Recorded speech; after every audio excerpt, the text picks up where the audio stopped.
Watu wawili wanaoshukiwa kuwa walanguzi wa dawa za kulevya wako mikononi mwa polisi baada ya msako mkali uliofanyika katika kaunti ya Machakos. Wawili hao, Samuel Baraza Nyongesa mwenye umri wa miaka 38 na Lawrence Onyango Asindi, walipatikana wakisafirisha kilo 250 zilizokuwa zimefichwa ndani ya magunia 10. Kwa mujibu wa taarifa za kiintelijensia, maafisa wa kupambana na mihadarati walianza kufuatilia washukiwa hao kutoka eneo la Lari Flyover, kaunti ya Kiambu, ambako walikuwa wamekwepa mtego wa polisi.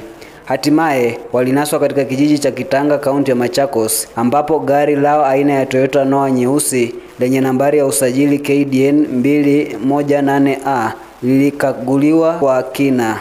Kilichogunduliwa na maafisa kilikuwa cha kushangaza: bangi yenye thamani ya shilingi milioni 7.5 katika soko la mtaani. Mihadarati hiyo sasa imepelekwa katika makao makuu ya DCI huku uchunguzi zaidi ukiendelea.